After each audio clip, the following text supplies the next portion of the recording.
Chapter 2. Wickedness and abominations increase among the people. The Nephites and Lamanites unite to defend themselves against the Gadianton robbers. Converted Lamanites become white and are called Nephites. About A.D. 5 through 16. And it came to pass that thus passed away the 95th year also.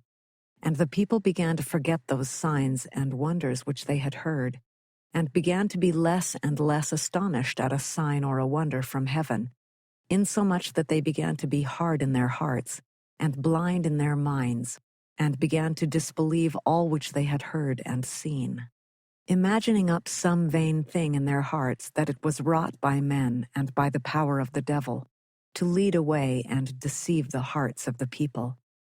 And thus did Satan get possession of the hearts of the people again, insomuch that he did blind their eyes and lead them away to believe that the doctrine of Christ was a foolish and a vain thing. And it came to pass that the people began to wax strong in wickedness and abominations, and they did not believe that there should be any more signs or wonders given. And Satan did go about leading away the hearts of the people, tempting them, and causing them that they should do great wickedness in the land. And thus did pass away the 96th year, and also the 97th year, and also the 98th year, and also the 99th year. And also 100 years had passed away since the days of Mosiah, who was king over the people of the Nephites. And 609 years had passed away since Lehi left Jerusalem, and 9 years had passed away from the time when the sign was given, which was spoken of by the prophets, that Christ should come into the world. Now the Nephites began to reckon their time from this period when the sign was given, or from the coming of Christ. Therefore 9 years had passed away.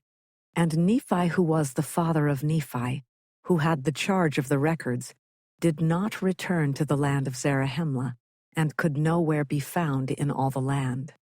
And it came to pass that the people did still remain in wickedness, notwithstanding the much preaching and prophesying which was sent among them. And thus passed away the 10th year also, and the 11th year also passed away in iniquity. And it came to pass in the 13th year, there began to be wars and contentions throughout all the land.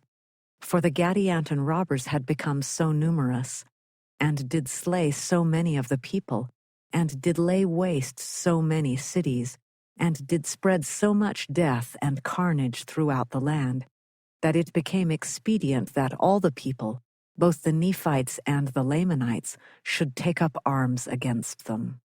Therefore all the Lamanites who had become converted unto the Lord did unite with their brethren the Nephites, and were compelled for the safety of their lives, and their women and their children, to take up arms against those Gadianton robbers, yea, and also to maintain their rights, and the privileges of their church and of their worship, and their freedom and their liberty. And it came to pass that before this 13th year had passed away, the Nephites were threatened with utter destruction because of this war, which had become exceedingly sore. And it came to pass that those Lamanites who had united with the Nephites were numbered among the Nephites. And their curse was taken from them, and their skin became white like unto the Nephites. And their young men and their daughters became exceedingly fair, and they were numbered among the Nephites, and were called Nephites. And thus ended the 13th year. And it came to pass in the commencement of the 14th year, the war between the robbers and the people of Nephi did continue, and did become exceedingly sore. Nevertheless, the people of Nephi did gain some advantage of the robbers, insomuch that they did drive them back out of their lands into the mountains and into their secret places. And thus ended the 14th year. And in the 15th year they did come forth against the people of Nephi. And because of the wickedness of the people of Nephi and their many contentions and dissensions, the Gadianton robbers did gain many advantages over them. And thus ended the 15th year, and thus were the people in a state of many afflictions. And the sword of destruction did hang over them, insomuch that they were about to be smitten down by it. And this